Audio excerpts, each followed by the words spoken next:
Այս ֆուտբոլային շաբաթը մեզ նորից հիշեցրեց, թե ժամանակին ինչու ենք սիրահարվել հենց այս խաղին։ Ողջույն ընկերներ, ձեզ հետ է նորից Վաղ Սպորտի Վահագն Ամիրջանյանը եւ եկեք ենք ամփոփելու ֆուտբոլային շաբաթվա բոլոր կարևոր իրադարձությունները։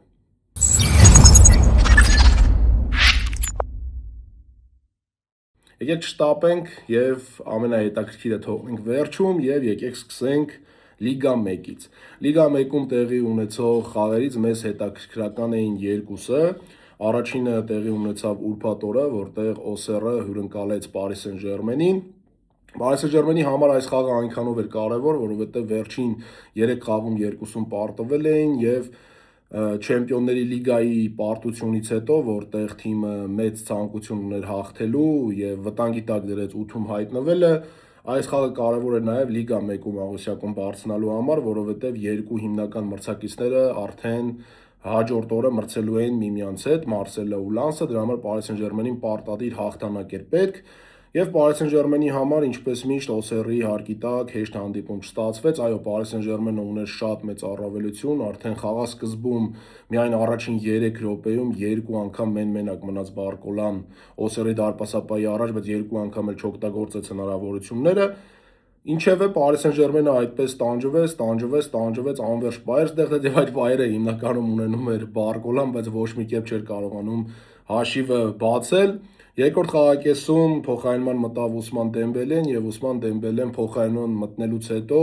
2 անգամ մեն-մենակ դուրս հանեց դարպասապահի դիմաց Բարկոլային եւ Բարկոլան ի վերջո կարողացավ գոլ խփել եւ այդ մեկ գոլն էլ դարձավ հաղթական Պարիս Սեն-Ժերմենի համար։ Պարիս Սեն-Ժերմենը ժամանակավոր բարձրացավ Լիգա 1-ի առաջին հորիզոնական եւ պետք է սպասեր Մարսել Լանս հանդիպմանը, որտեղ պարզ կդառնար նրանք միանձնյա կմնային առաջատար, թե ամեն դեպքում Լանսը կհաղթեր նաեւ իր 12-րդ խաղում եւ նորից Լիգա 1-ում կլիներ գերիշխող։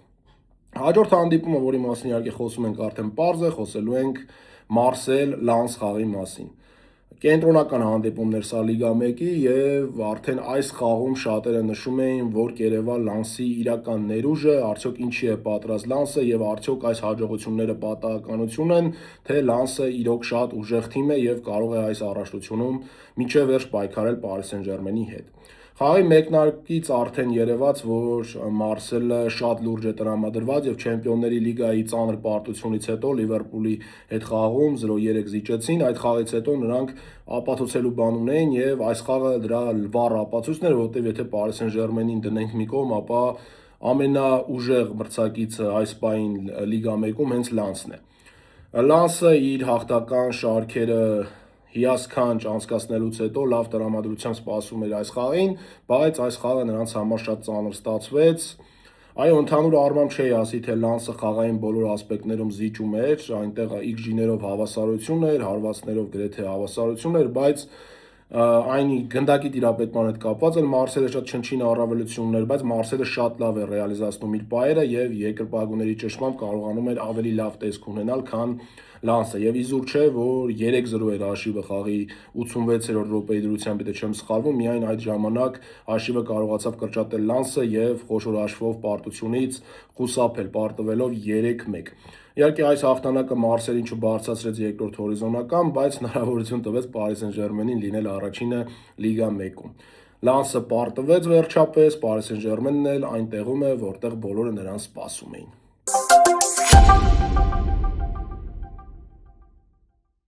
Լա Լիգայում մեզ հետաքրքրում է 3 հանդիպում, իրականում 4-ը, բայց ես ավելի շատ կխոսեմ 3 հանդիպումների մասին։ Առաջին հանդիպումը ուղղակի թռուցիկ կասեմ Սևիլիա Ատլետիկ Բիլբաո հանդիպումն էր, որտեղ Սևիլիան կարողացավ հաղթել Ատլետիկ Բիլբաոին 2-1 հաշվով, շատ ծանր խաղ ստացվեց նորից Ատլետիկ Բիլբաոյի համար եւ ընդհանրապես Ատլետիկ Բիլբաոն Ատալանտայի հետ կարևոր հաղթանակից հետո Չեմպիոնների լիգայում ամբողջությամբ ուժասպառ էր եւ դա հստակ զգացվում էր եւ չկարողացան Սևիլիային առաջարկել այն, ինչ կարող էին։ Իսկ սովորաբար Սևիլիան սեփական հարկի տակ բարդ մրցակից է Լա Լիգայում, իզուր չէ, օրինակ Բարսելոնայի նկատմամբ հաղթանակը այս տարի Սևիլիայի եւ ընդհանրապես Սևիլիան պատմականորեն սեփական հարկի տակ միշտ լավ է խաղում եւ այս խաղն էլ բացառություն չէր, բարդ խաղում, բայց Սևիլյան կարողացավ Ատլետիկ Բիլբաոին հաղթել։ Այստեղ երկու իսպանական լեգենդար թիմերն էլ Սևիլյան եւ Ատլետիկ Բիլբաոն գտնվում են ծանր վիճակում Լա Լիգայում, շատ հետ են մնացել եվրագավաթային գոտիներից, թերևս երկրորդ շրջանում կարծում եմ կփորձեն այդ իրավիճակը շտկել, հատկապես Ատլետիկ Բիլբաոն շատ ապահովելու բան ունի, հաշվի առնելով թե ինչպիսի կազմ ունեն։ Հաջորդ դիմակայությունը, որի մասին ուզում եմ խոսել, Ատլետիկո Մադրիդ Մալյորկա հանդիպումն էր, Ատլետիկոն նորից հաղթեց սեփական հարկի տակ 2-0, Մալյորկայի հետ երբեք հեշտ չխաղալը, բայց Ատլետիկոն կարողացավ վստահ հաղթանակ տոնել, ընդհանրապես Ատլետիկոն Մետրոպոլիտանոն եւ Ատլետիկոն Մետրոպոլիտանից դուրս շատ տարբեր թիմեր են եւ դա ամեն անգամ զգացներ է տալիս եւ Գալաթասարայի հետ անաջող ոչ ոքից հետո Չեմպիոնների լիգայում վտանգելով իրենց 8-ում հայտնվելու հնարավորությունը Ատլետիկոն պետք է Լա Լիգայում գոնե հաղթանակ տոներ եւ հաղթեցին։ Այս հաղթանակով նրանք բարձրացան երրորդ հորիզոնական։ Իհարկե Վիլյարեալը այս պայն 1 խաղ պակաս ունի եւ հաղթելու դեպքում կհավասարվի Ատլետիկո Մադրիդին, բայց Ատլետիկոյի համար շատ կարեւոր էր վերադարձնել այն հորիզոնականը, որտեղ սովորաբար նրանք լինում են Լա Լիգայում։ Եկեք մի անգամից անցում անենք Բարսելոնա Օվիեդո խաղին, այստեղ Օվիեդոն իհարկե Իսպանիայի Լա Լիգայի ամենաթույլ թիմն է, ես սրա մասին դեռևս խոսել եմ այն ժամանակ, երբ առաջին անգամ նրանք հանդիպեցին Ռեալ Մադրիդի հետ տանը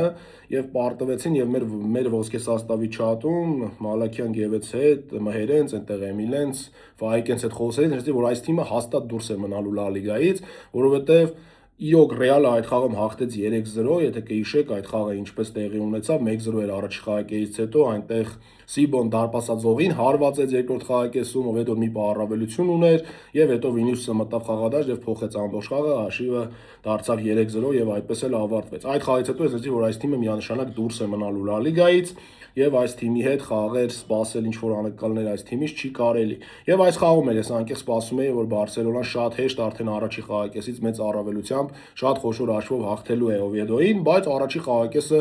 զարմացրեց։ Իհարկե այնտեղ չկա Պեդրին, չկա Ֆերրան Տորեսը, բայց նորմալ մարտական կազմ էր հանել Բարսելոնան, կային գրեթե բոլոր ուժեղագույնները բացի Ֆերմին Լոպեսից, բայց կային բոլորը, կար Յամալը, կար Ռաֆինյան, կար Լևանդովսկին, կար Օլմոն եւ այնպիսի տպավորություններ, որ Բարսելոնան շատ հեշտ պետք է հաղթի Օվիեդոին, բայց առաջի խաղակեսում Բարսելոնան իր միակ դիպուկ հարվածը կատարեց խաղի վերջին րոպեին։ Սա ինձ համար մի քիչ շոկ էր, իհարկե այնպես չի, որ Օվիեդոն շատ բաներ առաջարկում Բարսելոնային, բայց հնարավորություններ չէր տալիս ուղղակի Բարսելոնային ու Բարսելոնայի սա երևի սեզոնի վատագույն առաջի խաղակեսն էր սեփական հարկի տակ, որը ես տեսել էի։ Իհարկե երկրորդ խաղակեսում Օվիեդոն նվիրեց գոլերը Բարսելոնային, Բարսելոնան սկսեց ավելի լավ խաղալ եւ ի վերջո հաղթեց 3-0 հաշվով։ Սկզբից Օլմոն, ինչպես միշտ կարևոր պահին գոլ խփեց, երբ պետք է Օլմոն խփում է այդ գոլերը, հետո կոպտագույն սխալից հետո Ռաֆինյան կրկնապատկեցից վերջում շատ գեղեցիկ գոլ խփեց, իր կարիերայի գուցե ամենագեղեցիկ գոլերից մեկը խփեց Յամալը եւ հաշիվը դարձրեց 3-0 եւ այս գոլով շատ հետաքրքիր վիճակագրության հասավ Լա Լիգայում, նա այս պահին ունի Լա Լիգայում 8 գոլ եւ 8 գոլային փոխանցում, այսպիսի Յամալ շարունակում է փայլել երիտասարդ Լա Մասիայի սանը Բարսելոնայում եւ իր անունը փորձում է ամեն կերպ գրել ֆուտբոլի պատմության մեջ։ Բարսելոնան վստահ հաղթանակ տոնեց եւ այս հաղթանակով պետք է բարձրանար առաջի տեղ, որովհետեւ տուրի կենտրոնական հանդիպմանը Վիլյարեալ Ռեալ Մադրիդ խաղում Ռեալ Մադրիդը կարողացել էր հաղթել եւ բարձրացել էր առաջին հորիզոնական։ Հիմա եկեք խոսենք հենց Վիլյարեալ Ռեալ Մադրիդ խաղի մասին։ Շատ հետաքրքիր հանդիպում ստացվեց այն տեսանկյունից, որ Վիլյարեալը բոլոր իր ուժերը ներդրել է Լա Լիգայի վրա եւ բոլորը սպասում են, որ նա Լա Լիգայում պետք է ամեն ինչ անի, որպեսզի մնա քառյակում եւ հնարավորինս փորձի առաջ լինել եւ փորձել օրինակ լինել երրորդը Բարսելոնայից եւ Ռեալ Մադրիդից հետո, բայց Չեմպիոնների լիգայում անլուրջ խաղից հետո Այաքսին պարտվելուց հետո Ռեալ Մադրիդի հետ խաղում էլ նրանք ինչ որ շատ բանով աշկի չընկան։ Ռեալ Մադրիդը ուներ առավելություն, Ռեալ Մադրիդը ավելի լավ էր պաշտպանվում, ավելի քիչ հնարավորություններ էր թողում Վիլյարեալին, ընդհանրապես դիպուկ հարվածներ գրեթե Վիլյարեալը չէր կատարում։ Կուրտուան, որ սովորաբար միշտ կիզակետում է խաղերում իր փրկություններով, այս խաղում գրեթե անգործ էր։ Ինչ պետք է նշել այս խաղի հետ կապված, երկու թիմերն էլ խաղին մոտեցել էին մեկ նպատակով, որպեսզի հաղթեին, արդեն խաղից առաջ Միկուատաձեն ասել էր, որ Ռեալ Մադրիդը իրենցից պետք է վախենա, որտեղ լրագրողը հարց էր տվել, դուք վախենում եք Ռեալ Մադրիդից, նա էլ նշել էր, որ Ռեալ Մադրիդը իրենցից պետք է վախենա, այլ ոչ թե իրենք Ռեալ Մադրիդից։ Եվ հենց այդպիսի ասուլիսների, այդպիսի խոսակցությունների զուգորդմամբ էլ այս հանդիպումը մեկնարկեց, հենց սկզբից Վիլյարեալը փորձեց ակտիվ լինել, բայց Ռեալը թույլ չտվեց եւ ավելի ակտիվ սկսեց խաղը։ Ընդհանուր առմամբ առաջի խաղակեսում գնաց շատ այսպես ուժային պայքար, ես կասեմ, ավելի այսպես տակտիկական պայքար, որտեղ Ռեալ Մադրիդը ուներ որոշակի առավելություն, բայց վերջին այդ փոխանցումը, հարվածը ոչ մի ձև չէին կարողանում կատարել ոչ Ռեալ Մադրիդը, ոչ Վիլյարեալը։ Իսկ երկրորդ խաղակեսում պատկերը փոխվեց, հենց առաջին իր վտանգավոր պահը Վինիսիուսի անցումից հետո օգտագործեց Կիլիան Մբապեն եւ հաշիվը դարձավ 1-0, դրանից հետո Ռեալը արդեն վստահություն ձեռք բերեց, սկսեց ավելի լավ գրոհել, նույն Վինիսիուսն ու Մբապեն, որոնք հիմնականում տապալել էին առաջ խաղակեսը, այնտեղ որոշակի բացառությամբ Վինիսիուսը, որովհետև չեն կարող համեմատել Մբապեի հետ առաջխաղում, Մբապեն առաջխաղում ընդհանրապես գոյություն չուներ, բայց պետք է հետագայում դառնար այս խաղի հերոսը իր երկու գոլերով։ Երկրորդ խաղակեսում Ռեալի աստղերը իրենց գործը արեցին, այս խաղում շատ կարևոր է նշել, որ Մաստանտոնն հերթական շքեղ հանդիպումը անցկացրեց, այս տղային ուղղակի պակասում է այդ առաջին կասեցումը եւ դրիբլինգի գնալիս խիզախությունը, եթե նա այս երկու դետալներն էլ բարելավի իր խաղում, ապա ես վախենում եմ պատկերացնել, թե ինչ ուժեղ ֆուտբոլիստ է լինելու Ֆրանկո Մաստանտոնը, որտեղ իրոք հիասքանչ է աշխատում եզրում, հիասքանչ է կատարում պրեսինգ, հիասքանչ է կատարում պաշտպանողական գործառույթուններ, հիասքանչ է կարդում խաղը, շատ լավ է բացվում, միշտ ճիշտ պահին տեղափոխվում է կենտրոն, միշտ ճիշտ պահին գնդակը տեղափոխվում է եզրից եզր, մի խոսքով ամեն ինչ լավ է անում, գրեթե այս տղան, միայն ունի այդ երկու խնդիրը, գնդակի առաջին կասեցում եւ դրիբլինգի գնալու խիզախությունը պետք է վերականգնի եւ կարծում սա Ռեալ Մադրիդի համար լավ ձեռքբերում էր, որքան էլ այդ պահին թվում էր թե անհրաժեշտ չէր։ Ամեն դեպքում Ֆրանկո Մաստանտոնը վերջ խաղերում ինձ հիացնում է։ Ալբասետեի հետ խայտառակ խաղից հետո որքան էլ այնտեղ գոլ խփեց, դրանից հետո ինչքան խաղացել է, շատ լավ է խաղացել։ Նաև ուզում եմ նշել Ռաուլ Ասենսիոյին, որը ըստ մամուլի խաղում է մի շարք վնասվածքներով, հերթական շքեղ հանդիպումը անցկացրեց եւ բոլորը արդեն խոսում են Լա Լիգայում նրա մասին, որ նա կարող է լինել Իսպանիայի հավաքականի աշխարհի առաջնության հայտացուցակում։ Իհարկե ես իմ կարծիքը չեմ փոխել Ռաուլ Ասենսիոյի հետ կապված, ես նրան չեմ համարում թոփ կենտրոնական պաշտպան, ես ուղղակի նրան համարում եմ ֆուտբոլիստ, որը իր նվիրվածության շնորհիվ, Ռեալ Մադրիդի հանդեպ սիրո շնորհիվ, որը իհարկե գալիս է Կաստիլիայի շնորհիվ, նրա շնորհիվ, որ նա ամբողջ կյանքը անցկացրել է Ռեալ Մադրիդում, մի աշխատասիրության շնորհիվ նա կարողանում է փակել այն բոլոր իր թույլ կողմերը, որոնք ունի։ Որոնցից մեկը օրինակ դիրքային խաղն է, որտեղ Ռաուլ Ասենսիոն շատ թույլ է։ Բայց անգամ այս ամենի մեջ նա վերջի խաղերում իրոք շատ լավ տպավորություն է թողնում եւ ինչ որ Նաչո վայբեր է տալիս Ռեալ Մադրիդի համար նոստալգիկ, այսպես ասած, շաբաթ էր սա եւ այդ առումով էր նաեւ նոստալգիկ էր, որտեղ Ռաուլ Ասենսիոն շատ նման բաներ արեց Նաչոյին։ Ընդհանուր առմամբ հետո երկրորդ խաղակեսում Ռեալ Մադրիդը նաև վերջում պետք է 11 մետրանոցից գոլ խփեր, այդտեղ ֆանտաստիկ գրոհ սկսեց Վինիսիուս Ժունիորը, հիասքանչ փոխանցում Մբապեին, Մբապան հանրատական վարպետության մտավ Տուգանային հրապարակ, վաստակեց 100%-անոց 11 մետրանոց եւ արեց այն, ինչը շատ մարդկանց համար ինչ որտեղ զավեշտ էր, ինչ որտեղ ծաղրանք էր, ինչ որ մարդկանց համար էլ աջակցություն։ Ըստ Մբապեի դա աջակցություն էր։ Բոլորս գիտենք, որ Աֆրիկայի ազգերի գավաթի շրջանակում եզրափակչում Բրայեմ Դիասը ինչպես Պանենկա հարվածով չգրավեց Էդուարդ Մենդիի դարպասը այդ խայտառակ վրիպումից հետո եւ այդ ծանր հոգեբանական անկումներից հետո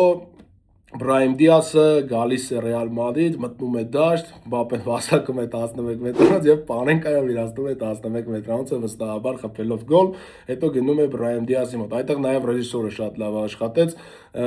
հստակ փոխելով կադրը Բրայեմ Դիասի վրա, այդ դեպքի այդ պահին Բրայեմ Դիասի հայացքը ուղղակի չգիտեմ ինչպես բացատրել, համ ծիծաղելի էր, համ ցավալի։ Հետո խաղից հետո իհարկե Մբապեն ասաց, որ այդ գոլը նվիրվում է Բրայեմ Դիասին, սա նրա վստահության համար է եւ նա հուսով է, որ Բրայեմ Դիասը շուտ կհաղթահարի այս ամեն ինչը։ Իհարկե մամուլում նաև այդ թեմայով կան խոսակցություններ, որ Բրայեմ Դիասը արդեն հոգեբանորեն լավ վիճակում է, թերևս տեսնենք ժամանակը այդ հարցի պատասխանը կտա։ Այսպես Ռեալ Մադրիդը կարողացավ հաղթել Վիլյարեալին 2-0 հաշվով եւ այս հաղթանակը Ռեալ Մադրիդի համար շատ կարեւոր էր եւ ընդհանրապես Արբելոյի համար կարեւոր էր, որովհետեւ մենք տեսնում ենք, որ թիմի ֆուտբոլիստները սկսել են նորից հասկանալ մարշին, նրանք կատարում են անհրաժեշտ քանակով պրեսինգ, նրանք ունեն անհրաժեշտ քանակով ազատություն Եվ ամենակարևորը Arbeloan լուծեց մի պարզ բան, ինչը Ալոնսոն 7 ամիս չէր կարողանում լուծել։ Եկե 7 ամիս այդքան չէ, որովհետև սկզբից Ջուդ Բելինգեմը չէր խաղում, այսպես ասենք Ջուդ Բելինգեմի հայտնվելուց հետո ոչ մի կերպ չէր կարողանում լուծել Ջուդ Բելինգը Arda Güler ֆուտբոլիստների դաշտում ճիշտ դերակատարում է, ինչը հիասքանչ է լուծում Arbeloan։ Ընդհանրապես Arbeloan, եթե Albacete-ի խաղը չհաշվենք, վերջին 3 խաղում շատ դրական գործունեություն է ծավալում, որովհետև նա կարողացել է այնպես անել, որ բոլոր ֆուտբոլիստները հստակ հասկանում են իրենց դերակատարումը դաշտում։ Ոչ մեկը չունի ավելորդ ծանրաբեռնվածություն, բոլորը գիտեն ինչ են անում, բոլորը կարողանում են պաշտպանվել, բոլորը կարողանում են հարձակվել։ Arda Güler-ին եւ Ջուդ Բելինգեմին տարբեր գծերի վրա խաղացնելով թիմը դաշտի կենտրոնում կարողանում է ստանալ առավելություն։ Բիլդափը չի սկսում ինչ որ ֆուտբոլիստներով, որոնք ընդհանրապես կապ չունեն բիլդափի հետ, բիլդափը հստակ կատարում են թիմի կիսապաշտպանները, եւ դրանք շատ դեպքերում նաեւ օգնում են եզրային պաշտպանները, բայց այն եզրային պաշտպանները, որոնք դա կարող են անել, այլ ոչ թե օրինակ Ալոնսոյի ժամանակ, ինչպես անում էին դա օրինակ Ֆրան Գարսիան եւ Ռաուլ Ասենսիոն։ Հեծանիվներ չի օրինում Arbeloan եւ այս պահի դրությամբ ամեն ինչ լավ է։ Իհարկե դեռ պետք է սպասել top մրցակցի հետ խաղի եւ մի քիչ ավելի երկարաժամկետ խաղի, որպեսզի վերջնական հստակ կարծիք ունենանք Ալվարո Arbeloa-ի ֆուտբոլի մասին, բայց վերջին խաղերը շատ դրական են Ալվարո Arbeloa-ի մասով։ Այսքանը Լա Լիգայի մասին, ինչը մեզ այս պահին հետաքրքրում էր, եկեք անցնենք Իտալիայի A-սերիայի մասին խոսենք։ Իտալիայի A-սերիայում կար ընդհանրապես մեզ հետաքրքրող 4 հանդիպում, բայց ես կխոսեմ միայն 3-ի մասին, կխոսեմ Ինտերի խաղի մասին իհարկե, Ինտերը Պիզայի հետ էր խաղում, որը այս պահին A-սերիայի վերջին հորիզոնականում է, բայց շատ անակնկալ մեկնարկ ունեցավ խաղը, 2-0 հաշվով պարտվում էր Ինտերը, բայց արդեն առաջի խաղակեսում Կիվուն փոփոխություն կատարեց, այնտեղ Էնրիկեին փոխարինեց եւ խաղադաշտ դուրս բերեց Դի Մարկոին, ով էլ պետք է դառնար այս խաղի հերոսը, արդեն առաջի խաղակեսում 3 գոլ խփեց Ինտերը, երկրորդ խաղակեսում ավելացրեց եւս 3-ը կարծես թե 6-2 ախտեցին, թե 5-2։ Մոռացա այս բանը, մի խոսքով դա էական չէ, փաստ է որ վերջին գոլը խփեց Հենրիկ Մխիթարյանը, ով շատ ուրախ էր։ Ինտերը այս հաղթանակի շնորհիվ հետագա մրցակիցների բարդ խաղերի ֆոնին արդեն իր համար ստեղծեց միավորների շատ կարևոր առավելություն եւ այդ ուղից հետո այնպես ստացեց, որ արդեն 5 միավորի առավելությամբ նրանք միանձնյա առաջատար են A-սերիայում։ Մեկը Չեմպիոնների լիգայում Ինտերը չի տպավորում, բայց A-սերիայում Կիվուի գործերը շատ լավ են եւ նա գնում է դեպի չեմպիոնության։ Գանք գլխավոր խաղերին, առաջին գլխավոր խաղը դա Յուվենտուս Նապոլի հանդիպումն էր, Սպալետին ընդդեմ Կոնտեի, Սպալետին ընդդեմ իր նախկին թիմի։ Մի խոսքով հույզեր, շատ տարբեր նոստալգիկ հիշողություններ արտնացրեց այս հանդիպումը եւ ամենակարևորը ինչ այս խաղը արտնացրեց, դա Յուվենտուսի ֆաների մոտ էր, Յուվենտուսի ֆաները նորից սկսեցին հավատալ, որ Յուվենտուսը ճիշտ ճանապարհի վրա է եւ Յուվենտուսը կարող է վերադառնալ իր փառքին, որովհետեւ սա Սպալետիի օրոք Յուվենտուսի լավագույն խաղն էր, այո, Սպալետիի գալուց հետո վերջին խաղերում Յուվենտուսը լավ տեսք ունի, անգամ այն խաղում, երբ նրանք Կալիարիին պարտվեցին, նրանք լավ տեսք ունեին, շատ վստահ հաղթեցին Բենֆիկային, հատկապես երկրորդ խաղակեսի խաղը շատ տպավորիչ էր Չեմպիոնների լիգայում եւ գալիս են Նապոլիի հետ, բայց խաղի սկզբից ճնշում են Նապոլին, այդ ճնշումը գուցե չէր արտահայտվում գնդակի վերահսկողությամբ, բայց դրվագային թիմը շատ լավն էր գնդակով, հիասքանչ էր տեղաշարժում, շատ լավ պրեսինգի էր դիմում, մեկը մեկի հետևից վտանգավոր պայեր էր ստեղծում եւ առաջի խաղակեսում ուղղակի շքեղ էր Յուվենտուսը, բոլոր ասպեկտներով գերազանցում էր Նապոլիին, բայց խփեց ընդամենը 1 գոլ։ Սա է հենց ցավը, այդտեղ Ջոնատան Դեվիդը բացեց խաղի հաշիվը, թերևս այդ առաջի խաղակեսում այնքան պահ ուներ Յուվենտուսը, որ կարող էր արդեն առաջի խաղակեսում 3-4 գոլ խփել։ Այնտեղ ամենալուրջ պահը, որ նշмарվել է իմ հիշողության մեջ, այն պահն էր, երբ Կոնսեսաուն հարվածեց եւ գծի վրայից թե պաշտպանը ինչպես հրաշքով կարողացավ հանել դարպասային գծի վրայից, դա ուղղակի չգիտեմ, ինչ որ այլ մոլորակային ինչ որ բան էր։ Երկրորդ խաղակեսի մեկնարկը մի քիչ փոխվեց, Յուվենտուսը ավելի զգուշավոր սկսեց խաղալ, Նապոլին ավելի խիզախ, որոշակի երևի մի 15-18 րոպե այսպես Յուվենտուսը այդ տեմպի տակ դիմացավ, հետո նորից տեմպ տվեց, փոխանցման մտած ֆուտբոլիստները ամբողջությամբ փոխեցին խաղը, այնտեղ Կոստիչը եւ Միրետին, երկրորդ գոլը խփեց Յիլդիզը Միրետիի փոխանցումից հետո, իսկ արդեն երրորդ գոլը խփեց Կոստիչը փոխանցման մտած ֆանտաստիկ գոլ խփեց եւ Յուվենտուսը շատ տպավորիչ 3-0 հաշվով հաղթեց։ Սա կարծես թե ասում է, որ ծեր Սինյորան նորից կարմիր գորգին է եւ Լուչիանո Սպալետին նոր սերն է ծեր Սինյորայի։ Սա հստակ արդեն կարծում եմ բաժանում է, որը գոնե իտալական մամուլը շատ է խոսում սրա մասին, Լուչիանո Սպալետին կարողացել է Սպալետի բոլը դնել Յուվենտուսում։ Ինչքան կտևի դա, ցույց կտա ժամանակը, բայց այս պահին Յուվենտուսը հիասքանչ ֆուտբոլ է խաղում, այս պահին Յուվենտուսը շքեղ խաղով հաղթում է Նապոլին։ Այո, Նապոլին ունի լուրջ խնդիրներ, նրանք Չեմպիոնների լիգայում այս պահին top 24-ի մեջ չեն հայտնվում, վերջի խաղում էլ խաղալու են Չելսիի հետ շատ բարդ հանդիպում եւ Չելսին պետք է ութնյակում հայտնվելու խնդիր լուծի, իսկ Նապոլին պետք է լուծի ընդհանրապես ուղղակի փլեյօֆի մասնակցելու խնդիր։ Դրա համար Նապոլիի վիճակը այնտեղ վատ է, այստեղ էլ է վատ, այս պարտությունից հետո նրանք լավ հետ մնացին Միլանից եւ Ինտերից եւ սա նրանց համար լուրջ խնդիր է, նրանք այս պահին կարծես թե 6 միավոր, չէ 6 չէ 5 միավոր, 5 միավոր Միլանն է զիջում այնտեղ Ինտերին, իսկ Միլանը Ինտերից 3 Միլանը Նապոլից 3 միավորի առավելություն ուներ, այս տուրում պարտվեց, իսկ Միլանը ոչ ոքի խաղաց, այսինքն 4 միավոր էլ նրանք զիջում են Միլանին եւ համապատասխանաբար 9 միավոր զիջում են Ինտերին, որը արդեն լուրջ միավորների կորուստն է։ Մի քիչ բարդ ստացվեց այս մաթեմատիկական հաշվարկը, բայց հուսով եմ ինձ կներեք, չմոռանաք, որ ես առաջին մասնագիտությամբ բանասեր եմ եւ երբեմն կարող եմ այսպեսի բարդ հաշվարկների մեջ ընկնել։ Ամեն դեպքում դա եւս բարձեցինք եւ ճիշտ ասացինք, Նապոլին այո վերջ խաղերում խնդիրներ ունի, ոչ ոքիները շատ են, պարտություններն են արդեն նաեւ շատ։ Չեմպիոնների լիգայի Կոպենհագենին էլ 10 հոգով մնալուց դու չհաղթելուց հետո կարծում եմ այս պարտությունը Կոնտեի գլխին սև ամպեր են կուտակում, բայց հուսով ենք Նապոլին կվերադառնա իր ընթացքին եւ կկարողանա ինչ-որ բան փոխել այս սերիայում։ Թեևս այս պահին շատ մշուշոտ է երևում Նապոլիի ապագան եւ հոբելյանական երկրորդ անգամ այո բարձը ընկավ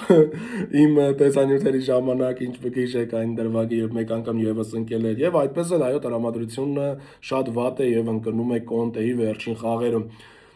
Մենք եկեք անցնենք արդեն վերջին խաղին, մեզ հետաքրքրող Իտալիայի ասերիայում Ռոմա-Միլան։ Ռոման ամբողջ խաղի ընթացքում ուներ առավելություն, Ռոման այս խաղին մոտենում էր լավ տրամադրությամբ, որովհետև հաղթել էր իր եվրագավաթային հանդիպումը եւ շատ լավ տրամադրությամբ էր մոտենում այս խաղին, ընդհանրապես Պելեգրինի, ով է Պելեգրինին ընկերներ, Գասպերինիի թիմը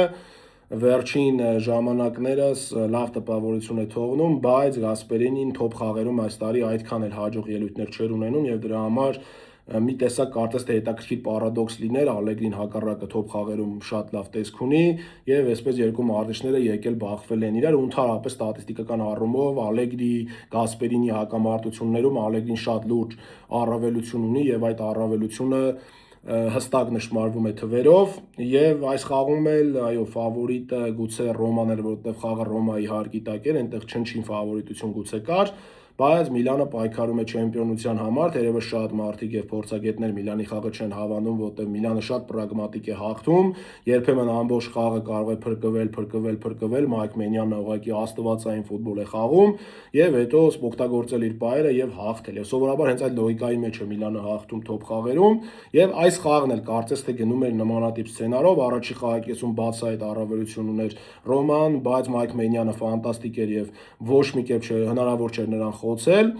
Երկրորդ խաղակեսում Միլանը որոշակի խաղը փոխեց, այնտեղ ստանդարտից Վինտերը հաշիվը դարձրեց 1-0 եւ թվաց, որ Միլանը նորից նույն լոգիկայի մեջ խաղում հաղթելու է, սակայն այնտեղ ձեռքով խաղ եղավ Տուգանային հրապարակում 11 մետրանոց, Պելեգրինին մոտեցավ, հիասքանչ հարված կատարեց, եթե իդեալական հարված չլիներ, Մայք Մենյանը կփրկեր, կարծում եմ, որտեղ անգամ այդ հարվածը մոտ էր, որպեսզի հասներ եւ փրկեր Մայք Մենյանը, բայց չկարողացավ այս անգամ փրկել, ընդհանրապես Մայք Մենյանը այս պահին top 5 լիգաներում այն դարպասապանն է, ում դարպասին ամենաշատը չեն իրացրել 11 մետրանոց։ Նա ուղղակի ֆանտաստիկ է։ Սովորաբար ինքն է փրկում, իհարկե լինում են դեպքեր, որ նաև մրցակիցներն բարձր են հարվածում, բայց Մայք Մենյանը այս առումով ֆանտաստիկ է ուղղակի եւ ընդհանրապես ֆանտաստիկ սեզոն է անցկացնում եւ այս խաղում էլ նա մինչեւ վերջ հերոսացավ, իհարկե այդ դրվագում չկարողացավ փրկել, հետո Ռոման ավելի այսպես ասեմ մոտ էր, որպեսի խփեր երկրորդ գոլը, բայց չկարողացան եւ հանդիպումն ավարտվեց 1-1։ Ալեգրին նորից թոփ խաղում չպարտվեց, բայց հարցեր են առաջանում, արդյոք Ալեգրին ճիշտ ճանապարհի վրա է հիմա թե ոչ, որովհետև եթե հաշվի ենք առնում, որ նրանք մասնակցում են ընդամենը մեկ առաջնության, ապա շատերը ցանկանում են, որ Միլանը չեմպիոն դառնա, իսկ նրանք արդեն Իտալիայի մյուս միլանյան թիմից Ինտերից ունեն 5 միավորի տարբերություն։ Իհարկե, սկզբնական փուլում, երբ գալիս էր Ալեգրին, հիմնական նպատակը քառյակում լինելն էր եւ Եվրոպա վերադառնալն էր, բայց հիմա այդ նշաձողը բարձրացել է, հատկապես Իտալիայի գավաթից դուրս մնալուց հետո, Իտալիայի սուպեր գավաթում ձախողվելուց հետո, հիմա Միլանը պետք է հստակ լուծի այլ հարցեր եւ այդ այլ հարցերը հենց չեմպիոնությունն է ասերիան, որտեղ մնացած բոլոր մրցակիցները մի քանի ճակատով են մրցում, իսկ նա մեկ ճակատով է մրցում եւ Ալեգրին պետք է ապացուցի։ Իմ կարծիքով Ալեգրին եթե անգամ քառյակում լինի, դա լավ ցուցանիշ կլինի հաշվի առնելով Միլանի խնդիրները եւ ընդհանրապես թե ինչպիսի սելեկցիոն աշխատանք են կատարում, այո, վատ սելեկցիոն աշխատանք չեն կատարում, եթե հաշվի առնենք ինչպիսի անուններ են գալիս, բայց ֆուտբոլիստները կամ շատ մեծ տարիքով են, կամ արդեն իրենց կյանքի վերջին փուլում են, կամ էսպային այդքան էլ հարմար չեն ներկայիս Միլան։ Միլանը իրականում շատ լուրջ խնդիրներ ունի եւ այն ինչ անում է Ալեգրին իրականում վատ չէ, ուղղակի մարդիկ դա չեն ուզում տեսնել։ Այս թիմը անցած տարի այնքան վատն էր, որ եվրակագաթային գոտում անգամ չէր հայտնվում, իսկ այս տարի այնպես չի, որ ինչ որ տենց աղքաբաշխական տրանսֆերներ են եղել, այո, եկել է Լուկա Մոդրիչը, եկել է Ռաբիոն, այնտեղ Ֆուլկուրգը եկավ այս ձմռային դադարի ժամանակ տրանսֆերների այնտեղ Էստուպինյանին են առել, որ ընդհանրապես չի խաղում, իտալացի մի քանի երիտասարդ ֆուտբոլիստների են գնել, որոնք այսպես ասած էսպայն Ռիչին այնտեղ եւի մեջներից ամենատպավորիչը, որ խաղում է։ Ընդհանուր առմամբ կարելի է ասել, որ սելեկցիոն աշխատանքի առումով էլ այնպես չի, որ շատ են ուժեղացրել այս Միլանը եւ հաշվի առնելով նույն մրցակից թիմերի կազմը, ես կարծում եմ Միլանը շատ է զիջում, բայց մեկ է նրանք այս պայն երկրորդն են եւ փորձելու են պայքարել չեմպիոնության համար։ Այո, Ալեգրիի ֆուտբոլը գեղեցիկ չէ շատ դեպքերում, Ալեգրիի ֆուտբոլը անհասկանալի է շատ դեպքերում, բայց սովորաբար Ալեգրին մարզիչ է, որը տալիս է արդյունք։ Եթե դուք դրան չեք հավատում, նայեք իտալական ֆուտբոլում Ալեգրիի հաջողություններին։ Նայեք թե ինչ գավաթներ են նվաճել, ինչպես են նվաճել եւ ընդհանրապես ինչպես է ծանր պայերին եկել թիմեր եւ կարողացել այդ թիմերին այդ պայինի դեմ դրված առաջադրանքները գոնե լուծել։ Նույն չգիտեմ Եվրագավաթ բարձրացնել է օրինակ Յուվենտուսի օրինակով եւ Յուվենտուսը ծանր վիճակում էր, բայց եկավ եւ կարողացավ 4-րդ տեղով Յուվենտուսին Եվրագավաթ բարձրացնել։ Ալեգրիի դա վերջին գալն էր։ Յուվենտուսը այդ ժամանակվանից հետո Ալեգրիի բոլոր արածները Յուվենտուսի ֆաները մոռացան, որտեվ այդ խաղը նայելը ուղղակի կուրացնում էր մարդուն եւ երևի դա է պատճառներից մեկը, որ իմ այս մի աչքը չի տեսնում, բայց ամեն դեպքում Ալեգրին արդյունքի մասին է, այլ ոչ թե գեղեցիկ խաղի։ Եթե ուզում եք գեղեցիկ խաղ Ալեգրիից, ապա դա կլինի 1000-ից 1 սիրելի վերլուծաբաններ։ Անցնենք Բունդեսլիգային, այստեղ ես ընդամենը կասեմ երկու խաղի հետ կապված շատ կարճ կարծիք եւ կանցնեմ գլխավոր, այսպես ասած, տորթի վրայի ելակին ԱՊԼ-ին։ Բավարիան սեփական արգիտակ անսպասելիորեն պարտվեց Աուսբուրգին 1-2 հաշվով, սա ինչ շոկ հարեց։ Ես զարմացա, թե ինչպես Բավարիան այսքան լավ էտապի վրայով գնալով եկավ ու պարտվեց Աուսբուրգին, բայց այդպես լինում է։ Այդպես լինում է, որ դու ինչ-որ պայի, ինչ-որտեղ պետք է ձախողվես եւ հաշվի առնելով, թե Բունդեսլիգայում ինչպիսի առավելություն ունի Բավարիան իր մրցակիցների նկատմամբ, այս պարտությունը ինչ-որ մեծ փորձանք չէ Բավարիայի համար, սա դաս է, որ պետք է ուղղակի յուրաքանչյուր խաղին մոտենալ նույն կանոնակարգությամբ, ինչը Բավարիայի մոտ Աուսբուրգի հետ խաղում բացակայում էր։ Եվ Ունիոն Բեռլին Բորուսիա Դորտմունդ այս խաղը եւս ինձ զարմացրեց, որտեղ Բորուսիան հաղթեց խոշոր հաշվով, իսկ Ունիոն Բեռլինը սեփական արգի տակ Բունդեսլիգայի ամենաբարդ մրցակիցներից մեկն է եւ հեշտ չէ այս թիմին հաղթելը, բայց Բորուսիան արի ու տես ջախջախեց Տոտենհեմին պարտութվելուց հետո ծանր պարտություն կրելուց հետո Չեմպիոնների լիգայում հավաքվեցին եւ կարողացան շատ բարդ արտագնահ խաղում շատ կարեւոր հաղթանակ եւ անգամ գոլ չխփեց Ունիոն Բեռլինը, ինչը ինձ համար անկեղծ մեծ զարմանք էր։ Այսպես Բունդեսլիգայի այս երկու խաղը, այնտեղ մեկ էլ պետք է նշեմ, որ Բայեր Լևերկուզենը իր հանդիպումը հաղթեց եւ իր առաջին գոլը Բունդեսլիգայում խփեց Լուկաս Վասկեսը, սա Ռեալ Մադրիդի ֆաների համար ուղղակի։ Անցնենք աշխարհի լավագույն առաջնությանը։ Անգլիայի Պրեմիեր լիգա, որտեղ ֆուտբոլային շաբաթը շատ թեժ ստացվեց, մենք ունեցանք շքեղ հանդիպումներ եւ այդ շքեղ հանդիպումների կիզակետում էր իհարկե Մանչեսթեր Յունայթեդը։ Մինչև Մանչեսթեր Յունայթեդի հետ խաղի մասին խոսել, նշենք, որ Տոտենհեմը Չեմպիոնների լիգայում Բորուսիային հաղթելուց հետո Բարլիի հետ դրսում խաղում չկարողացավ հաղթել եւ 2-2 խաղաց, դասական Տոտենհեմ, ինչ են անում նրանք Չեմպիոնների լիգայում եւ ինչ են անում նրանք ԱՊԼ-ում, իհարկե լրիվ տարբեր բաներ են, ընդհանրապես անհասկանալի է, թե Տոտենհեմը ինչպես է պատրաստվում ԱՊԼ-ում իրավիճակը շտկել։ Ես չեմ հավատում, որ նրանք այս տեմպերով կբարձրանան Եվրագավաթային գոտի, իսկ Չեմպիոնների լիգայում հաղթելը անկեղծ ասած իմ համար մի քիչ անհավատալի։ Եթե Եվրոպա լիգայում դա անցած տարի ստացվեց, ապա այս տարի Չեմպիոնների լիգայում ես դա անկեղծ բացառում եմ։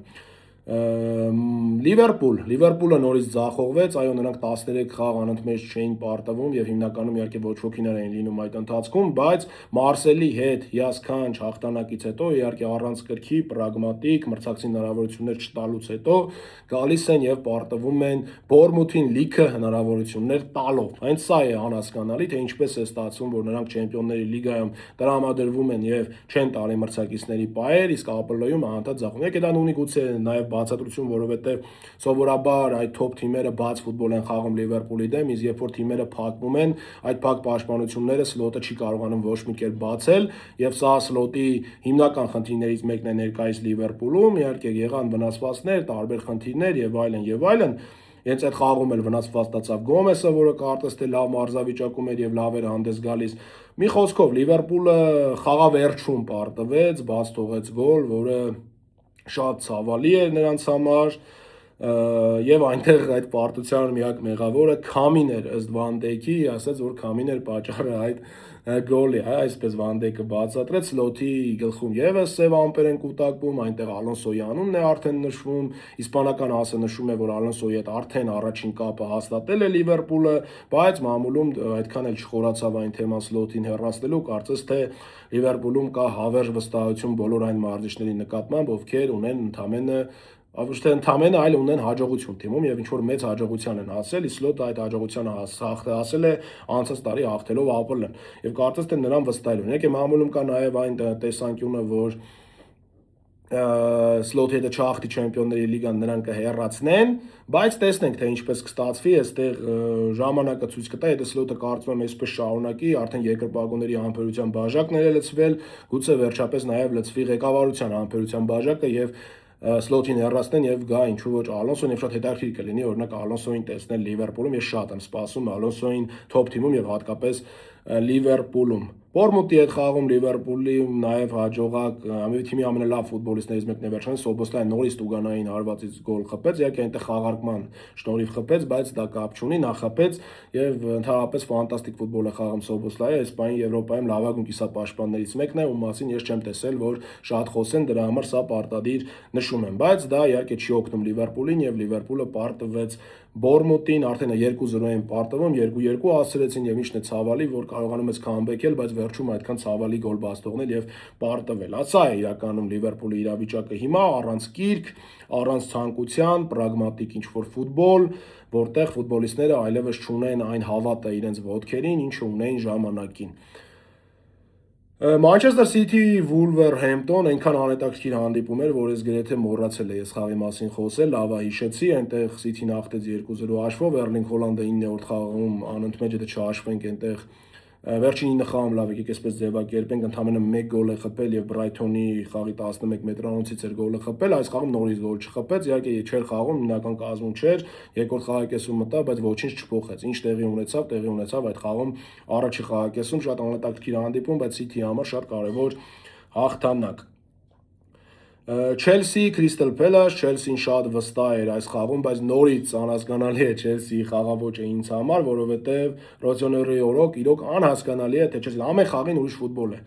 Չգիտեմ, մի խաղում թիմը շատ հարձակվողական է, մի խաղում շատ պրագմատիկ է, մի խաղում շատ երիտասարդ է թվում, այս խաղում հակագրոններով շատ հասուն ֆուտբոլով հաղթեցին Քրիստալ Փելասին։ Քրիստալ Փելասն ինքը մի հատ ուրիշ պատմություն է իր խնդիրներով, այնտեղ հեռացավ գեհին, մարզիչը արդեն նշել է, որ հեռանում է, թիմի մոտ ամեն ինչ ձախողում է վերջին շրջանում, եւ այս ամեն ինչի մեջ Չելսիի խաղերը մեկը մեկից եւս անհասկանալի, ամեն դեպքում կա արդյունք, լավ է սկսել Չելսիի նոր գլխավոր մարզիչը, եւ այս խաղում էլ կարևոր հաղթանակ տոնեցին, հակագրոնների վրա շատ լավ էին բռնում մրցակցին եւ կարողացան վստահ հաղթել 3-1 հաշվով։ Տուրում երկու կենտրոնական հանդիպում կար, մեկը Նյուքասլ Ասթոն Վիլան էր, որը ինձ համար շատ հետաքրքիր հանդիպում ստացվեց։ Հենց առաջի խաղակեսից սկսած երկու թիմերն էլ փոխանցվում էին տարբեր պայերով, երկու թիմերն էլ ստեղծում էին հիասքանչ պայեր, բայց եթե օրինակ Նյուքասլի դարպասապահ չփրկեց Բուենդիայի ֆանտաստիկ հարվածի ժամանակ, ապա Էմիլիանո Մարտինեսը փրկում էր հնարավոր եւ անհնար բոլոր հարվածները։ Առաջի խաղակեսում ընդհանուր առմամբ հավասար հանդիպում էր, որտեղ Էմիլիանո Մարտինեսը փայլեց, ընդհանուր առմամբ իմ կարծիքով Նյուքասլը երկու խաղակեսերում էլ ավելի շատ պայեր ստեղծում, բայց Ասթոն Վիլան ավելի լավ խաղային պլան ուներ եւ ավելի լավ էր օգտագործում իր հնարավորությունները, ես այսպես կձևակերպեմ, առաջի խաղակեսում հանդիպումն ավարտվեց 1-0, բայց իմ կարծիքով պետք է ավարտվեր 1-1 կամ 2-1 օգուտ Նյուքասլի, որովհետեւ շատ լավն էր Նյուքասլի հնարավորությունները, ուղղակի Էմիլիանո Մարտինեսը դեմ էր։ Երկրորդ խաղակեսում արդեն իրավիճակը լրիվ փոխվեց, Նյուքասլը ամբողջությամբ փորձում էր գրոհել, իսկ Ասթոն Վիլան խաղում էր հակագրոհների վրայով միջոցով եւ ինչն էր հետաքրքիր, որ Ասթոն Վիլան երկրորդ խաղակեսում գրեթե պայեր չէր կարողանում ստեղծել, հիմնականում Նյուքասլն էր ստեղծում, բայց դրանք այն սուրությունը չունեին, ինչ առաջի խաղակեսում, եւ ի վերջո խաղավերջում հակագրոհի վրա այնտեղ ոչ թե հակագրոհ, այլ շատ կարող եմ ասել, փոթիրքային գրոհներից մեկի ժամանակ կարողացավ Ոթկինսը նաև երկրորդ գոլը խփել Ասթոն Վիլայի համար, Ասթոն Վիլան հաղթեց, կարևորագույն հերթական հաղթանակը Էմերի սաների, նրանք այս պայն հավասար միավոր ունեն Մանչեսթեր Սիթիի հետ եւ Արսենալից համապատասխանաբար զիջում են 4 միավոր, որը իհարկե վերջի տոп խաղն էր, որի մասին մենք կխոսենք։ Ընդհանուր առմամբ Ասթոն Վիլան նորից իր խաղային պլանով կարողացավ հաղթել մրցակցին, բայց կարծում եմ այդ անորոշ Նյուքասլը, որը այս նորից Չեմպիոնների լիգայում լավ է խաղում, իսկ ԱՊԼ-ում վատ, ունենալով լիքը խնդիրներ, շատ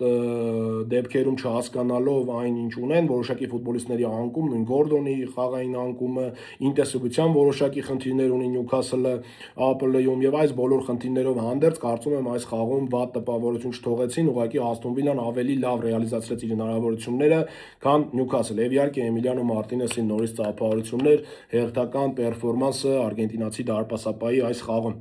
Եվ վերջին հանդիպումը, այն ամենա հանդիպումը Մանչեսթեր Յունայթեդ Արսենալ, ավելի ճիշտ Արսենալ Մանչեսթեր Յունայթեդ, որովհետև խաղը